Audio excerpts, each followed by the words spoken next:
Um, usually when we talk about a medical diagnosis, there's this expectation of just pure, unfiltered precision. Right, like it's a math equation or something. Exactly. It's almost like engineering. I mean, you fall off a bike, right? You break your arm, Yeah. and the X-ray shows that jagged white line right across the bone, and the doctor just points at the screen and says, there it is. There's the problem. Right, it's completely binary. It's either broken or it's not. There's no real debate about it. Exactly. It's clean. Yeah. And frankly, I mean, it's incredibly comforting. Mhm. We love things to be visible. We absolutely love when our problems can be neatly categorized and just isolated. Oh, absolutely. Because if you can isolate it, you can treat it. You put a cast on it, you protect it from the outside world, and you basically just let it heal in a vacuum. Right. But then you take a step into the world of human relationships, and suddenly that X-ray machine is completely useless. Yeah, it doesn't work at all. Not even a little bit. You're looking at this diagnostic landscape that is entirely murky. And it begs this incredibly frustrating question for all of us. Hmm. Why is it that some relationships just seem to thrive and weather absolutely any storm, while others just silently, almost inexplicably fall apart? It's the million-dollar question, really. It is. I mean, we've all witnessed this, right? You look at two couples who have seemingly identical backgrounds, identical socioeconomic status, yet one flourishes into this beautiful partnership and the other just violently fractures. Yeah, or, you look at two colleagues in the exact same office environment. Right. One builds this incredible resilient network of trust, and the other is just constantly embroiled in drama and resentment. Yes. It really is the absolute definition of diagnostic muddy waters. Hmm. And the reason for that is precisely what you just touched on. Because of the environment. Exactly. Yeah. Unlike a broken bone, you cannot isolate a relationship in a vacuum. I mean, a relationship is a living, breathing ecosystem. Right. It is Yeah. subjected to all these countless invisible forces, right? Like historical baggage, ego, modern environmental Just pressures. evoking expectations, yeah. Exactly. And that fundamental question, why some of these human connections hold firm while others just completely shatter, that is exactly what we are unpacking for you today in this deep dive. It's such an important topic. It really is. Hmm. We are exploring this incredibly fascinating framework presented by a certified relationship coach named Yasser Al-Huzaimi. Hmm. And the central thesis of his entire body of work, like the absolute core of what we're exploring today, is this very simple but honestly kind of terrifying premise. Oh, it's very confronting. It is. The premise is this. Mm. Meaningful connections with others are completely impossible without first deeply understanding ourselves. Yeah, and that's a highly compelling starting point, I think, because it immediately shifts the locus of control. Right, right. Whenever a relationship is failing, our default human instinct, like our knee-jerk reaction, is to ask, how do I fix them? Or why are they doing this to me? Oh, 100%. It's always their fault. Exactly.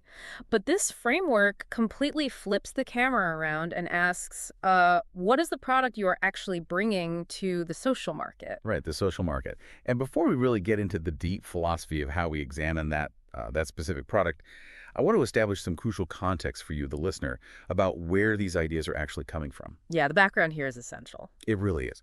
So the source material we are exploring today draws very heavily on Islamic philosophy, cultural history, and it deliberately, sharply contrasts these older ideas with modern Western paradigms. Especially our modern obsessions with individualism and materialism, Exactly. which I think provides us with a really unique, penetrating lens. I mean, we're looking at centuries-old social structures and spiritual traditions operating right alongside modern clinical psychology and sociology. It's a fascinating intersection. It is. And I want to be super clear with you right up front. While we are going to explore these religious and cultural viewpoints in intense detail because we need to truly understand how this author's framework operates, our goal here is absolutely not to endorse any specific religious, cultural, or political worldview. Right, we're just looking at the framework itself. Exactly. We aren't taking sides on East versus West or anything like that. Our mission is simply to impartially unpack the psychological and sociological insights within the text so you can see exactly how this specific framework diagnoses the human condition. And I think that's a vital distinction to make because, regardless of your personal background or where you live in the world, the psychological mechanisms Al-Huzaymi discusses, they're universal. Right. Things like self-deception, the impact of modern convenience on our empathy, the way we subconsciously interpret conflict, these are universally applicable human experiences. We are really just looking for the underlying why and how of human behavior. I love that. So let's start at that absolute foundation. We cannot talk about how we treat our spouses, our friends, or our coworkers without first looking at the product we are offering them. We have to look at ourselves. Yeah, that phrase from the text, the product in the social market, is so evocative to me. It really paints a picture, doesn't it? It does. It forces you to take a step back and view your own personality objectively, almost like you're an auditor. Right, like you're inspecting the inventory. Exactly. In this framework, your relationship with yourself is the central pillar upon which all other human connections rest. If that internal foundation is cracked or, built on a delusion, then every single bridge you try to build to another person is going to be fundamentally unstable. And what's fascinating to me is how the source points out that some people might actually have a really good product. Yeah. Like, deep down, they are genuinely kind, they are intelligent, they are highly capable, Yeah. but they have terrible marketing. Oh, yeah. That happens all the time. They don't know how to express it, so they get completely overlooked. But the far more dangerous scenario, the source says, is the inverse. Right. Someone who has a terrible, toxic product, but incredible marketing. Exactly. They are charismatic, they know exactly what to say, and that's why we get fooled by first impressions so often. The packaging just doesn't match the contents. And this mismatch between the packaging and the contents, that is exactly where the psychological toll begins. Yes. And to illustrate this, the text brings in this brilliant, honestly kind of dizzying quote from the American philosopher and psychologist William James. No, I know the one. He said, whenever two people meet, there are really 6 people present. That is one of my absolute favorite concepts in all of psychology. It perfectly captures the sheer, exhausting complexity of what we think of as a simple conversation. It really does. Let's break those 6 people down for the listener, because it's wild when you actually map it out. Yeah, let's do it. Let's say you and I are meeting for coffee. First, there is how I see myself, right? My ego, my insecurities, my whole internal narrative. Second, there is how you see me. The avatar you've constructed of me in your head, based on my clothes, my tone, my past actions. Right, your marketing. Exactly. Yeah. And third, there is who I really am, the objective truth of my soul that, honestly, neither of us might fully grasp. Yeah. So that's 3 versions of me just sitting there. Multiply that by the 3 versions of you, and suddenly our 2-person coffee date has 6 different entities crowded around the table, constantly negotiating with each other. It's so crowded. And Al-Huzaymi's framework argues that the gap between who we really are and the version of ourselves we project to the other person, the mask we wear, right? That gap is the root cause of so much modern depression, shame, and this chronic sense of unworthiness. Because you're constantly performing, you're maintaining an illusion. Exactly. Maintaining that gap requires an immense, largely subconscious amount of psychological energy. It's got to be exhausting. It is. If you are constantly curating a version of yourself for the social market that does not align with your internal foundational reality, you are effectively living in a constant state of low-grade anxiety. Yeah. You are terrified of being found out. You feel like an imposter in your own life. And the larger the void between your external appearance and your internal reality, well, the more severely you suffer when a conflict inevitably arises and threatens to expose your true values. It's exhausting just thinking about it. I mean, playing a character 24/7. Yeah. And to help us navigate this, to figure out where we actually stand with ourselves, the source lays out this incredibly helpful matrix. Yeah, the 4 quadrants. Right. It categorizes self-perception into 4 quadrants based on 2 variables. Our actual abilities and our belief in those abilities. It sounds simple, almost like a corporate HR diagram, but it's deeply profound when you apply it to your soul. It really is. It strips away a lot of the vague pop psychology buzzwords we hear today about, finding yourself, and gets down to the actual mechanical gears of self-perception. Yeah, let's walk through what it feels like to live in each of these quadrants. Let's start with quadrant 1, confidence. Okay. In this framework, confidence has a very specific definition. It is when you believe deeply in an ability, and you actually have that ability. Right. It's not faking it. Exactly. It's entirely grounded in reality. You know how to swim, you are tossed in the deep end, you swim. The internal belief perfectly matches the external reality. It's evidence-based self-trust, essentially. Yes, beautifully put. You aren't hyping yourself up in the mirror. You are simply relying on a proven historical record of your own competence. Yeah. There's a profound piece in this quadrant because there's zero gap between who you are and who you claim to be. But then we slide over to quadrant 2, which is arrogance. Ah, the danger zone. Total danger zone. This is when you believe fiercely in an ability that you absolutely do not have. Your belief is high, but your competence is zero. Right. Like, you think you can negotiate a complex legal contract, you walk into the room and you completely destroy the deal because you don't actually know the law. And this often stems from unearned optimism or just a total blinding lack of self-awareness. It's incredibly destructive in relationships because it leads to a cycle of overpromising and underdelivering. Yeah, people stop believing you. Exactly. When you operate out of arrogance, you are constantly writing checks that your actual abilities cannot cash. And eventually, the people around you realize that your word means nothing. You just completely destroy trust. Which brings us down to quadrant 3, self-contempt. Yeah.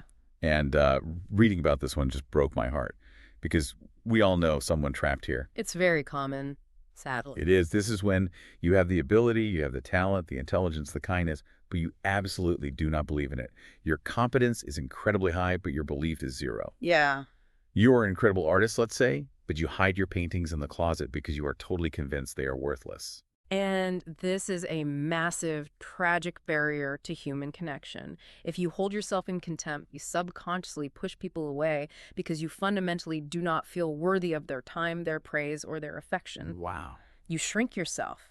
You reject compliments. You sabotage healthy relationships because receiving love feels like a violation of the story you've told yourself about how worthless you are. It's a self-imposed prison. Truly. And finally, we have quadrant 4. True awareness. This is when you do not have an ability and you actively, peacefully know you don't have it. You know exactly where your boundaries of ignorance are. Which, as the text notes, citing the 14th century historical scholar Ibn Khaldun, knowing that you don't know, is actually a profound form of knowledge in itself. Oh, that's interesting. It is the birthplace of humility. It allows you to ask for help without feeling threatened. Hold on, though. I have to interject here because as I look at these 4 quadrants, I find myself resisting just a little bit. Okay, let's hear it. If we are completely, purely hyper-aware of everything we don't know, wouldn't we just become paralyzed? How so? Well, like, if nobody ever possessed a little bit of delusional arrogance, nobody would ever start a business. Nobody would ever ask someone out on a date who's out of their league. Right. I think about being a kid in elementary school, right? The teacher asks, who wants to run the morning broadcast over the PA system? And immediately, 30 kids' hands shoot up. Yeah, mine would have been one of them. Exactly. None of those kids know how to operate a mixing board. But that pure, unadulterated ignorance fuels their action. If they operated strictly in true awareness, they would realize they aren't qualified, no one would ever volunteer, and nothing would ever get done. That is a fantastic nuance to pull out, actually. And the source addresses this exact phenomenon by referencing something called the Diener effect. The Diener effect. Yes, you're entirely right that ignorance provides a necessary impulsive spark. The elementary school kid raises their hand precisely because they lack the historical data to be afraid. Right. And adults need that blind leap sometimes, too. When you take a promotion you aren't quite ready for, you are using a burst of unearned confidence. The framework doesn't condemn the leap itself. The problem isn't the initial burst of ignorant confidence. The defining problem is what happens after you inevitably hit the brick wall of reality. Because you will fail. Eventually, the kid gets into the broadcast booth, looks at a board with 50 sliders and glowing buttons, and realizes they are completely in over their head. Precisely. And in that moment, the illusion shatters. The Diener effect demonstrates that when you start with extremely high, baseless confidence and you experience a stark failure, your self-esteem doesn't just return to baseline, it crashes to the absolute lowest, most devastating levels. The psychological whiplash is intense. Oh, wow. So if the crash is inevitable when we try new things, what separates the person who grows from the person who gets destroyed? Is it just how they recover? Yes. The crucial difference between someone who eventually achieves true confidence and someone who becomes permanently trapped in self-contempt is their post-failure protocol. Okay, unpack that. When the kid fails at the mixing board, do they stay down, absorb the failure as a permanent identity, and adopt a mindset of total self-contempt? Or do they accept their limitation, laugh at their own ignorance, and slowly begin to build true confidence through incremental, painstaking development? Right, right. The intelligent person's hesitation, their awareness of their own ignorance, is only a weakness if it paralyzes them into inaction. If they use that awareness to prepare, to ask questions, to study, it becomes their greatest strength. That reframing is so vital. It's not about never stepping into the unknown. It's about refusing to lie to yourself about your capabilities while you do it. Exactly. Now, to navigate all of this internal chaos practically, the source uses this brilliant, highly visual analogy for what a strong personality actually looks like. It uses the metaphor of the sword and the scabbard. This is perhaps one of the most beautiful visualizations of boundary management I've ever encountered. It perfectly balances aggression and compassion. Let's paint the picture for the listener. Imagine you are carrying a sword. The sword represents your ability to draw a hard line. It is your assertiveness, your capacity to say no, your ability to defend your values, to protect yourself and your family from exploitation. It is the sharp edge of your personality. But a sword cannot just be carried around bare, waving in the air. Right. It must be sheathed. The scabbard, the casing you keep the sword in, represents your restraint, your kindness, your patience, your willingness to overlook a minor offense. And the underlying philosophy here is that having a sword without a scabbard is nothing but raw violence. Unfiltered aggression. Exactly. If you are constantly drawing lines, constantly snapping at people, aggressively defending every tiny slight against your ego, you aren't actually a strong person. You are just abrasive, exhausting, and fundamentally unsafe to be around. Right. But if we flip it, the danger is just as severe. Having a scabbard without a sword is pure weakness. It is excessive, boundaryless kindness that turns you into a perpetual victim. You are all sheath and no steel. If someone crosses a line, if someone disrespects you deeply, you have absolutely no mechanism to defend your dignity. You just absorb the abuse. So true self-awareness, in the context of our relationships, is the mastery of knowing exactly when to draw the blade and when to keep it firmly locked in the scabbard. Yes, it's highly situational. The source suggests that with your parents, with elders, or with friends who have shown you deep, consistent loyalty over decades, you use the scabbard. You practice extreme restraint. Even if they annoy you, you do not draw the sword. But with a coworker who is actively stealing your credit, or someone who is maliciously exploiting your generosity, you draw the sword. You set a firm, unyielding boundary. It's the ultimate expression of emotional maturity. You don't treat every single human interaction with the same blunt tool. But let's bring this back to the person listening who might feel stuck. If you're listening to this and you realize you are deeply entrenched in that third quadrant, self-contempt, how do you actually heal that? It's a great question. How do you forge a sword for yourself if you genuinely feel like you don't deserve to hold one? The source gives a very specific two-step prescription: complementing and developing. And it is crucial to understand that complimenting in this framework does not mean standing in front of a mirror reciting empty, toxic positivity affirmations. Right, like I am a tiger, I am invincible. Exactly. That is delusion. That is quadrant 2. Complimenting here means actively, logically, and rigorously auditing your own past. When a person suffers from self-contempt, they develop a highly selective memory. They only shine a spotlight on their failures, their embarrassments, their rejections. Complimenting yourself means forcing your brain to look at the undeniable historical evidence of your successes, no matter how small or mundane they seem. You survived a terrible breakup. You learned a new software program at work. You kept a plant alive. Yes, you gather the raw data of your competence. And then comes the second step, developing. You okay? This is the action phase. It's taking tiny, persistent, manageable steps to build new evidence of your worth. You don't try to conquer the world in a single day. You take small actions that prove to your own subconscious that you are capable of growth. You are actively shifting the source of your validation away from external praise and rooting it in internal, undeniable evidence. Because if your sense of worth remains entirely dependent on the validation of others, if you view yourself as a balloon that constantly needs other people to blow air into you to stay afloat, the source points out a terrifying reality. Oh, this metaphor is so good. You are a balloon floating blindly toward a needle factory. The very people who have the power to inflate you with a compliment also possess the exact same power to violently pop you with a single criticism. Floating toward a needle factory. It's a haunting image, but it's entirely accurate. When you outsource your self-esteem to the crowd, you are always one pinprick away from total collapse. Okay, so if we can agree that self-awareness, internal validation, and managing our internal sword and scabbard are the foundations, it begs a massive question. What's that? What happens when we take this newly healed, self-aware individual and push them out into the modern environment? Because the environment we are building our relationships in has shifted radically, and it seems to actively reward the opposite of deep connection. It really does. The environment is actively working against us. The framework we are exploring posits a fundamental, almost anthropological rule. All human relationships are driven by needs. Need is the primal glue of human connection. And to illustrate this, there is a story in the source material that legitimately stopped me in my tracks. The older gentleman. Yes. The author describes a conversation he had with a 114-year-old man from a town called Az-Zulfi. Right. He asks this elder, who is the person who identifies as a good person? Now, naturally, you expect the old man to give a classic generational lament, right? You expect him to say, oh, back in my day, people were truly good, they had morals, but nowadays the youth are corrupt. That's usually how those stories go. Exactly. But the 114-year-old man completely flips the script. He looks at the author and says, son, everyone nowadays is a good person. Which is a shocking statement coming from someone who has lived through over a century of human conflict. Totally shocking. The author is confused and asks him why he thinks that.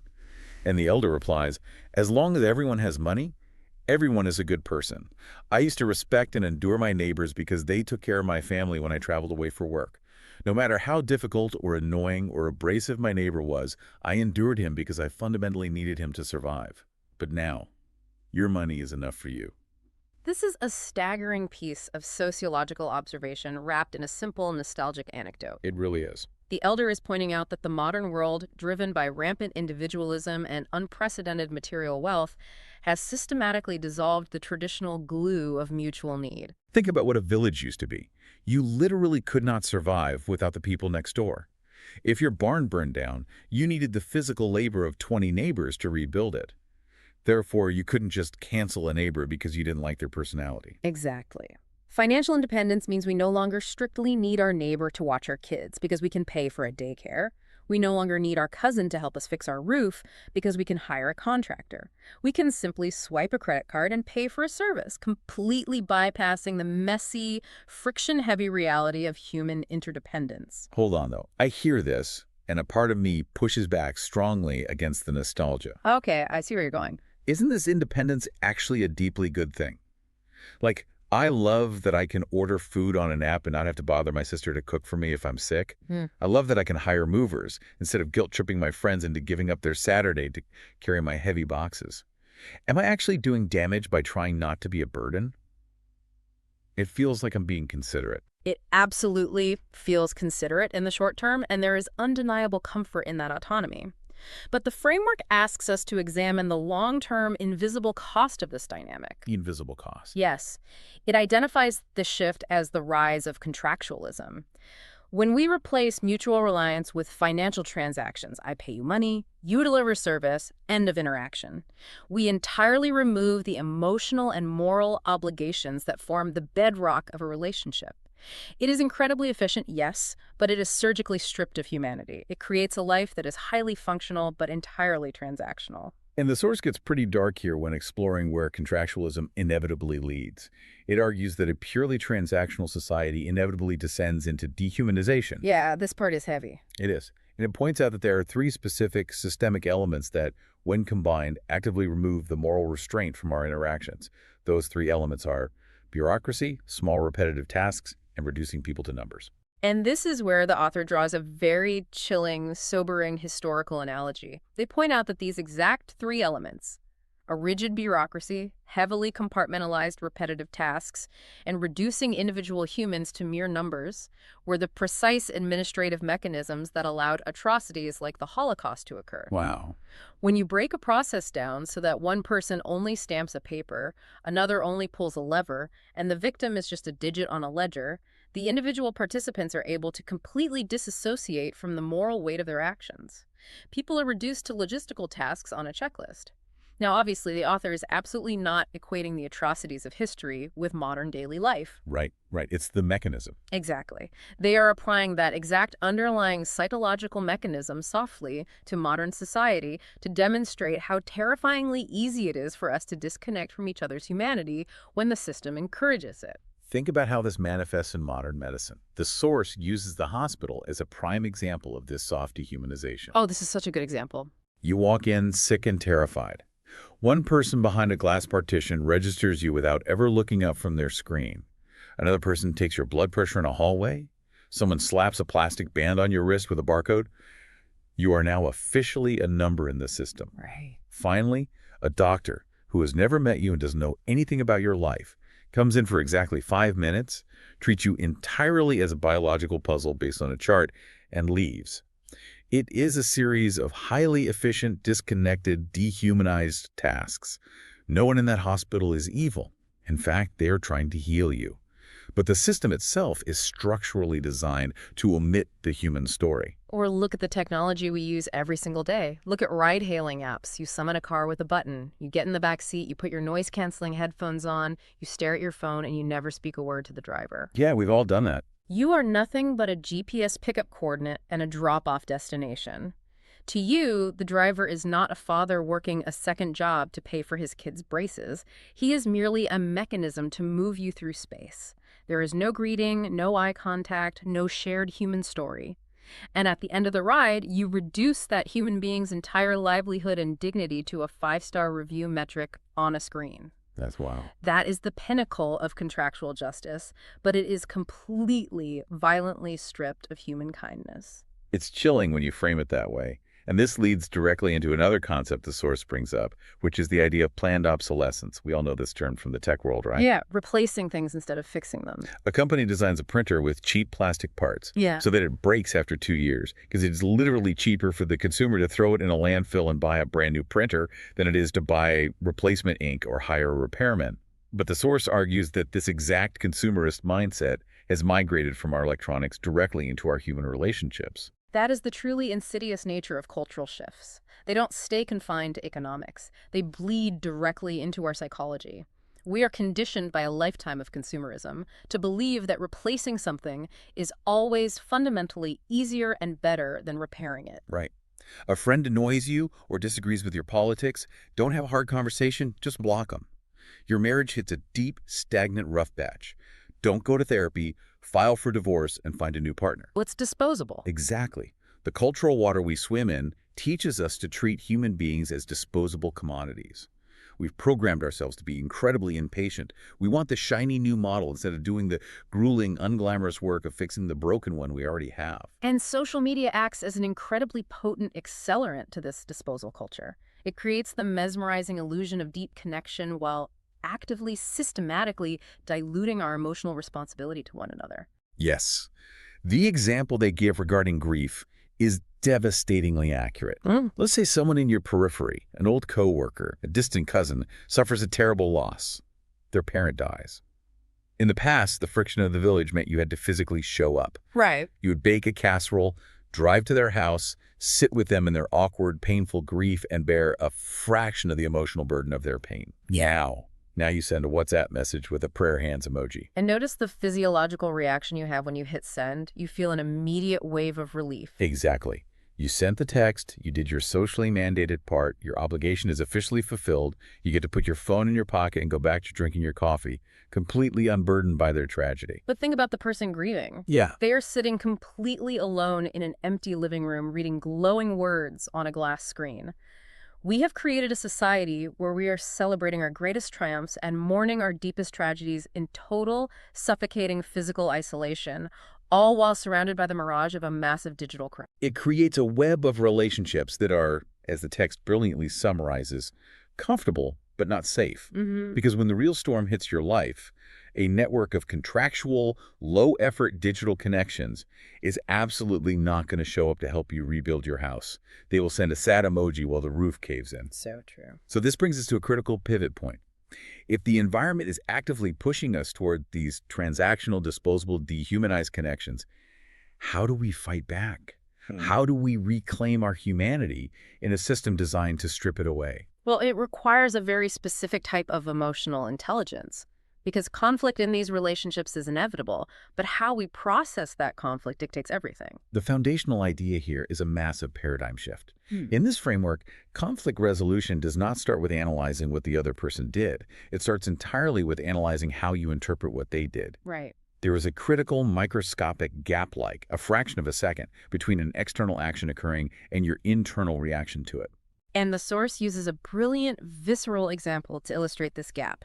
Imagine you're walking down a crowded street, minding your own business, and suddenly someone steps up behind you and hits you hard right between the shoulder blades. Ouch. Yeah. Immediately, your nervous system explodes. Your blood boils, adrenaline floods your veins, you clench your fists, and you spin around, completely ready to fight whoever just assaulted you.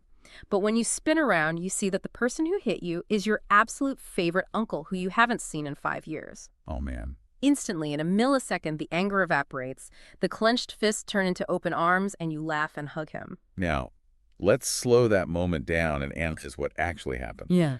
The physical action, the strike on your back, did not change at all. No. The mass of the hand, the velocity of the strike, the amount of physical force applied to your nerves was absolutely identical in both scenarios. What changed was entirely internal. What changed was your interpretation of the intent behind the action. It's wild how much power we surrender to that fraction of a second. The physical action is completely static, but the story we tell ourselves about the action dictates whether we suffer or celebrate.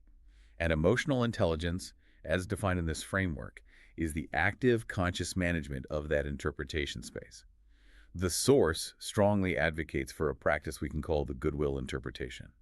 I love this concept. When someone does something that irritates you, ignores you, or hurts you, you are instantly presented with a menu of possible interpretations. A poorly mannered person or someone who is operating from a place of deep insecurity and defensiveness will automatically, reflexively select the absolute worst possible interpretation from that menu. They didn't reply to my email for 24 hours. They clearly disrespect my time and think my project is a joke. Exactly. When in reality, the far more statistically likely truth is that they are dealing with a sick child, or their server crashed, or they simply opened the email while driving, forgot to mark it unread. All right. Choosing the goodwill interpretation isn't about being toxically positive or dangerously naive. It is actually a highly effective defensive mechanism for your own psychological well-being. By assuming the best intent, you spare your own nervous system the agonizing, unnecessary pain of manufactured betrayal. But let me press on this, because I can easily see how this could be weaponized into just taking abuse. Okay, let's hear the pushback. What if the action isn't ambiguous? What if someone is genuinely, undeniably being offensive? The source uses a very specific cultural example here. Let's say a host invites you over to their home for an important dinner. By the traditional standards of generosity and hospitality in that culture, they are expected to serve a lavish feast, perhaps a whole roasted lamb, to honor their guest. Right. Instead, you arrive and they hand you a cheap frozen burger patty and a bun and tell you to assemble it yourself. As a guest, that feels like a direct, undeniable insult to your status. Am I actually supposed to just smile, pretend I'm not insulted, and use this goodwill interpretation? It's a very fair challenge. But let's look at how the expert in the source applies the goodwill interpretation even to the burger scenario. It's an exercise in narrative control. If you choose to be insulted, if you choose to perceive the burger as a slight against your honor, you suffer internally, you sit through a miserable, tense dinner, and the relationship likely fractures permanently. But what if you actively, aggressively force a different interpretation? What if you tell yourself, perhaps this host feels so incredibly comfortable and deeply intimate with me that they don't feel the burdensome need to perform traditional, exhausting formalities? Perhaps they know that our mutual love and respect transcends the triviality of a menu. Ah, I see. It's actively choosing the narrative that preserves the connection rather than the one that protects the ego. Yes. And this leads to a rule from the text that is, frankly, incredibly difficult for the modern ego to swallow. The rule is this: in any conflict, the wiser person takes the blame. Whoa, wait, even if they objectively didn't start the conflict? Even if they objectively, demonstrably did not start it. Because the framework views conflict structurally. If someone commits a bad action against you, and you respond with a bad reaction, if someone insults you and you immediately fire back a sharper insult, you actually become the one to blame. Wow. Why? Because as the more emotionally intelligent person, You possessed the wisdom, the awareness, and the capacity to stop the cycle of wrongdoing dead in its tracks, and you actively chose not to. You willingly abandoned your higher ground to descend to their level. It reminds me of the analogy the Source uses. Engaging with a bad person is like wrestling with a pig in the mud. Yes, exactly. If you jump into the mud pit to fight them, you both end up completely covered in filth, but the difference is the pig actually enjoys it. Exactly. You cannot defeat toxic behavior by adopting the environment of the toxic person. You lose the moment you step into the mud. This connects to a deeply profound distinction the Source makes between two concepts: absolute justice and kindness. Let's get into this, yeah. In our modern contractual society, we are utterly obsessed with the concept of fairness and strict justice. The example they give is hiring a handyman to do some work at your house. You agree beforehand to pay him 50 rials for the job. He completes the job exactly as asked. You hand him exactly 50 rials. Contractually, legally, and mathematically, that is perfect justice. Right. But the framework argues that this human approximation of fairness is not true absolute justice, because absolute justice is completely unknowable to us. Yeah. We don't have all the variables. Perhaps the job ended up being significantly harder than he anticipated. Perhaps he had to carry heavy tools up 3 flights of stairs instead of 2. Strict contractual justice looks at the spreadsheet and says, too bad, the contract says 50. But kindness, which the author argues is the actual required lifeblood of any enduring human connection. Kindness looks at the tired handyman and says, I know we agreed on 50, but I am going to give you 70 rials. Not because I am legally obligated to, not because you threatened me, but simply because I am prioritizing our shared humanity over the rigid terms of the contract. The Source insists that relationships do not survive on strict, calculated justice. They starve on it. Relationships thrive entirely on this excess of kindness. It is the active daily choice to leave the spreadsheet mindset behind. And that profound call for kindness leads us perfectly into our next vital phase. Because if the mandate is to prioritize kindness, to constantly assume good intent, and to actively take the blame in conflicts, well, that sounds incredibly exhausting. It does. If we apply that level of grace to every single person we interact with, we will be completely drained. We cannot be infinite wellsprings of grace for everyone, especially those who are highly toxic. Which means we have to organize our empathy. We have to know who we are giving our limited energy to and how to protect ourselves. And that requires setting boundaries and understanding the different classifications of human connection. The deep dive outlines 5 very distinct types of relationships, and I have to say, auditing your own life against this list is a highly revealing, slightly uncomfortable exercise. He's a diagnostic tool for your social circle. Let's walk through these 5 types and see what they look like in practice. All right, let's start with type 1, the living relationship. This is the gold standard. Yeah. This is the ideal we are striving for. It is a relationship continuously nurtured by mutual commitment, shared obligations, abundant kindness, and crucially, immense forgiveness. It breathes, it adapts, it grows. Then we step down to type 2, the sick relationship. This is a dynamic that is maintained primarily just to avoid blame or social friction. You fulfill your obligations to this person not out of an overflowing sense of love, but out of a nagging fear of them getting upset with you. It is technically functional, but it is deeply draining. It's a relationship on life support. And what's interesting is that for these sick relationships, the Source actually prescribes a treatment plan. It calls them vitamins to try and nurse the connection back to health. And the primary vitamin is taking radical responsibility and offering generosity without expecting a single thing in return. You initiate a phone call without waiting for them to call first. You endure their petty blame to try and stabilize the foundation. You give it a chance to heal. But then we encounter type 3, which is where things get dangerous.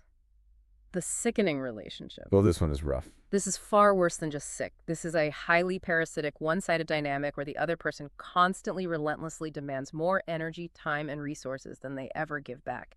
And worse, they actively blame you for never doing enough. They are a black hole for your empathy. Next is type 4, the dead relationship. The Source also refers to this as the tree relationship. Like a tree. Yeah, this is 2 people existing in the exact same physical space, meeting the bare minimum logistical obligations, but with 0 emotional warmth, affection, or even conflict. It's like 2 roommates coexisting in a rental house.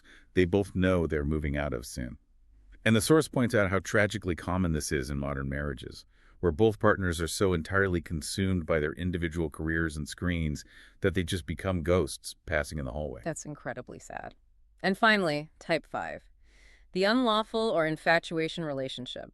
Within the context of the source's cultural framework, this refers to unnatural obsessive attachments or relationships that cross established moral, religious, or ethical boundaries. It's a connection built on illicit thrill or deep psychological dependency rather than mutual respect. Okay, I have to jump in here and ask about dealing with the toxic end of this spectrum. When we talk about giving vitamins to sick relationships or dealing with sickening people, it honestly sounds exhausting. The prevailing modern mental health advice, like the stuff you see all over TikTok and Instagram, is to aggressively, unapologetically cut toxic people out of your life. Oh, absolutely. Protect your peace. Exactly. Protect your peace at all costs. Prune the garden. Snip off the diseased branches so the rest of the plant can thrive. Why does this framework ask us to endure them?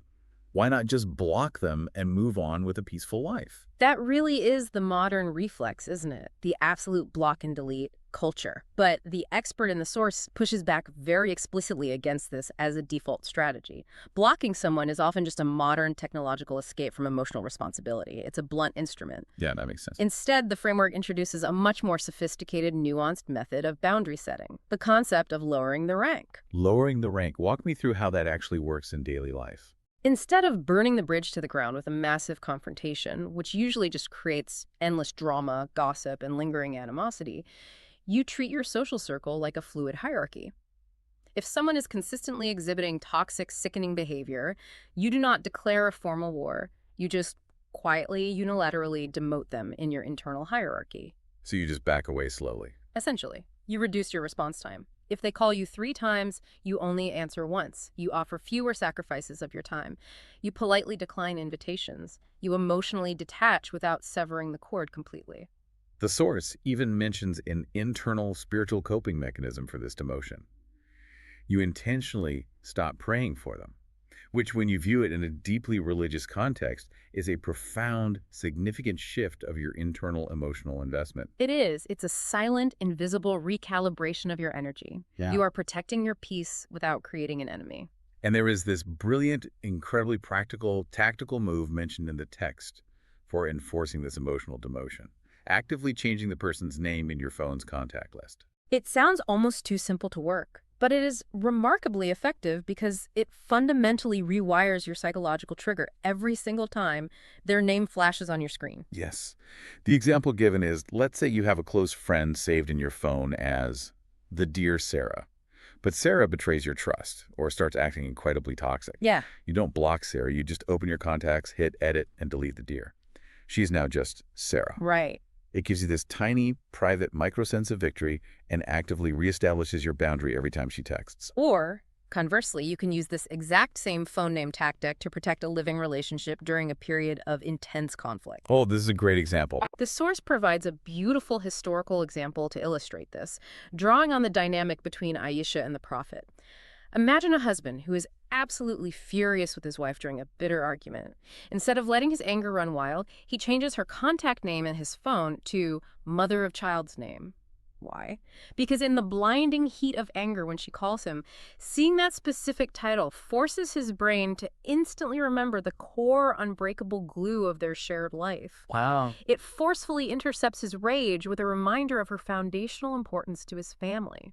That is emotional intelligence operating at the highest level. It's a deliberately engineered speed bump for your own rage.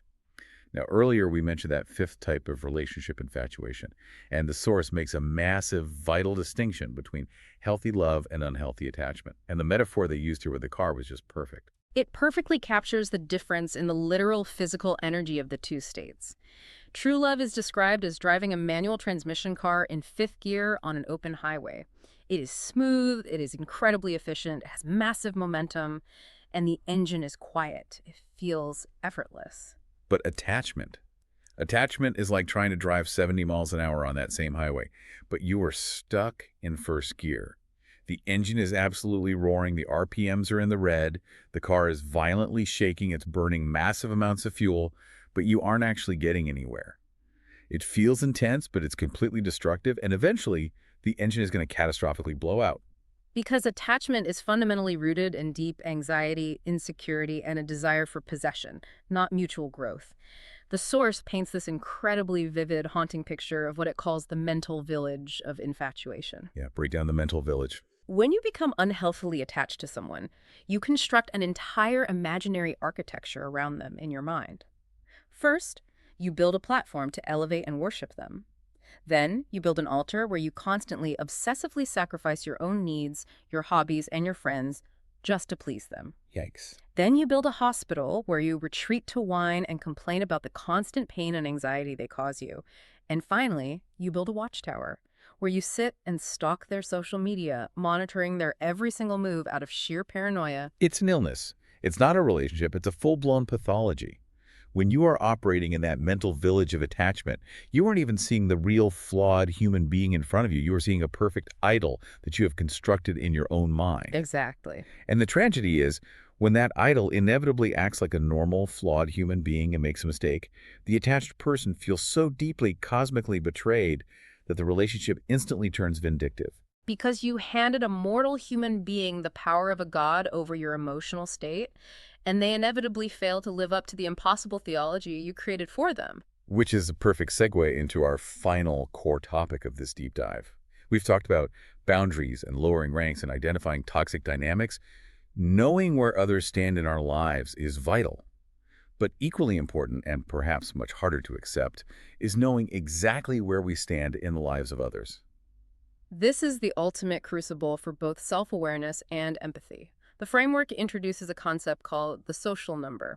The premise is that you can imagine your status on a scale from 1 to 10, but, and this is the critical, ego-crushing key, everyone has a social number, but that number violently and constantly fluctuates based entirely on the specific environment you are standing in at any given moment. The example the text uses is hilarious because it's so universally true.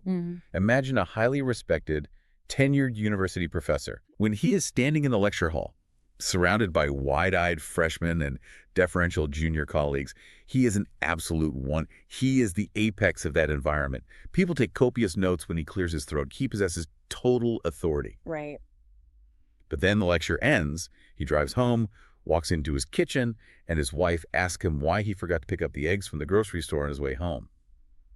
In that kitchen, in that specific environment, he is absolutely not a 1. He might be a 7 or an 8. He is simply a partner who dropped the ball on a basic household chore. In the conflict, the massive ego clash arises when a person absolutely refuses to accept their fluctuating number. If that professor tries to act like a 1 in the kitchen, if he demands academic reverence and respect instead of just humbly apologizing for forgetting the eggs, he creates massive unnecessary friction in his marriage. But let me explore the pushback on this idea. If I am constantly shifting my personality, my demands, and my posture based entirely on what my number is in the room, doesn't that make me incredibly fake or completely inauthentic? It feels like you're just playing a different character depending on who happens to be watching, like a chameleon with no core identity. It's a very common fear when discussing adaptability, but the expert reframes this beautifully. Adjusting to your social number is not fakeness, it is the pinnacle of maturity. It is empathy in action. Accepting your shifting number prevents violent ego clashes. It demonstrates that you understand the complex context of the room and that you deeply respect the dynamics and the people at play. The source actually categorizes these shifting statuses into different types of authorities to help us understand. There is religious or moral authority, for example. A young teenager who has deeply memorized scripture might be asked to lead the prayer over a wealthy, decorated military general. In that specific moment, the teenager is the one. There is academic authority, like the professor. There is social authority, which usually derives from immense wealth or simply being the eldest person in the room. And there is skill authority. When a billionaire CEO is sitting in the dentist's chair, the dentist with the drill is the absolute boss of that room. But the framework makes a crucial point. While all those other authorities fluctuate wildly, the highest, most permanent, most enduring form of status is moral authority. Moral authority is achieved by being a person of remarkably consistent good manners, unbreakable kindness, and quiet generosity. While your academic or social number might drop to a 10 depending on what room you walk into, true moral authority maintains your underlying respect everywhere you go. It is the aura that ensures people respect you even when you aren't in the room to hear them talking about you. There's a fantastic story in the text illustrating this exact type of maturity and moral authority. A very powerful boss, a guy who is the undisputed one in the corporate boardroom, attends a casual social gathering. An elder walks in, and there are no good seats left. The boss, without hesitation, willingly gets up and gives his prime center seat to the elder, taking a lesser seat in the back. He gracefully accepts that his number has dropped in this new cultural context, and his ego is not threatened by it. It's a beautiful show of respect. Or, similarly, imagine that same powerful boss standing next to his personal driver. The driver asks to take a photo to send back to his children. The boss intentionally orchestrates the pose so that the driver is standing in the center, looking like the VIP. He intentionally lowers his own number to elevate the driver in the eyes of his children. That is the pure application of empathy. It is utilizing your acute awareness of the social number to actively elevate others when you have the systemic power to do so. But doing that requires actively shrinking your own ego. And in the modern world, as we discussed earlier with social media, our egos are constantly artificially being inflated by thousands of superficial connections, giving us likes and comments. The source brings up a famous sociological concept, Dunbar's number, to highlight just how unnatural our current social structure really is. Right. Robin Dunbar's anthropological research suggests that human beings, based on the size of our neocortex, only possess the cognitive capacity to maintain about 151 meaningful, stable relationships in total. And within that larger group, we only have the emotional bandwidth for a maximum of about 12 connections of deep, profound sympathy and intimacy. 12, just 12 deep connections. But you look at the average person today, and we have thousands of followers on Instagram, thousands of connections on LinkedIn, hundreds of contacts in our phones. And trying to maintain that massive volume of superficial connection is like trying to spread a single pat of butter over a mile-long loaf of bread. It completely dilutes the nourishment of the relationships that actually matter. The source warns that surrounding yourself with too many superficial relationships is like stepping into social quicksand. It actively buries your true friends. Wow. Because you are so exhausted by maintaining the illusion of 1,000 connections, you end up treating your real loyal friends like dictionaries. You leave them sitting on a dusty shelf in the dark, and you only ever open them up when you desperately need them to define something or solve a crisis for you. Wow. Treating your best friends like a dictionary on a shelf. Yeah. That image really stings because it is so uncomfortably accurate for a lot of us. It forces a very uncomfortable audit. Yeah. Are we pouring our limited emotional water into nurturing those 12 deep, life-sustaining roots? Or are we frantically spraying a mist over 1,000 strangers who only view our stories for 2 seconds? Okay, we have covered an incredible amount of philosophical and psychological ground today, so let's pull all these threads together. From the very beginning, we established the core truth. Every strong relationship starts entirely with the self. It requires taking an honest inventory of the 6 people in the room. It requires navigating the Diener effect by complementing and developing our true confidence. And it requires perfectly balancing the sword of our boundaries with the scabbard of our restraint. And once that internal foundation is secure, we have to recognize that the modern environment is not our friend. We have to actively fight the tide of contractualism. We have to resist the disposable nature of society by intentionally injecting humanity, friction, and kindness back into our smallest interactions, whether that's looking the delivery driver in the eye or refusing to reduce a patient to a barcode. It means using our emotional intelligence to command the gap between action and reaction. Choosing the goodwill interpretation when we are offended, and having the sheer strength to take the blame to stop a cycle of toxic conflict.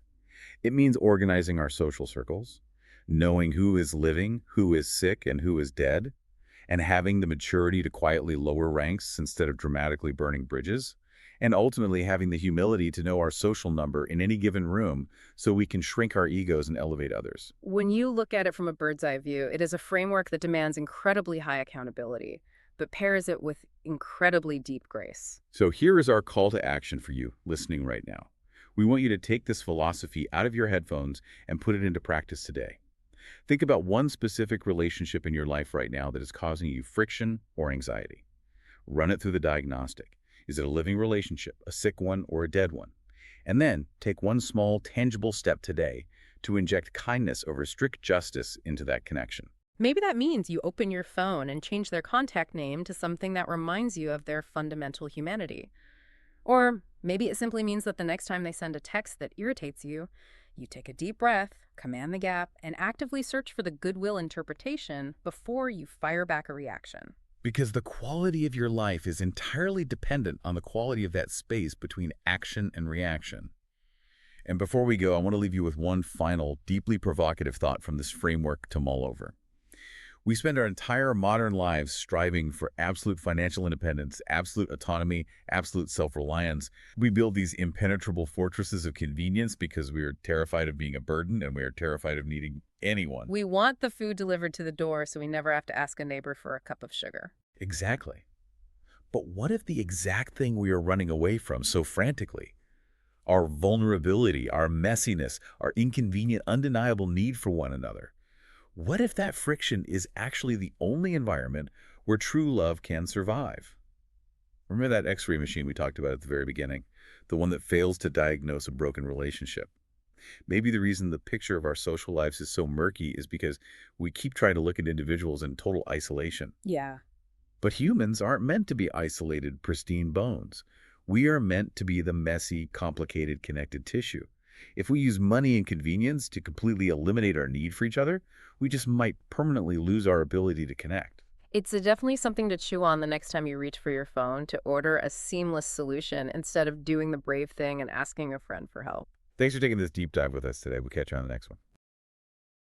Don't forget to like the video, subscribe to the channel, and share it with others. Thank you for your support.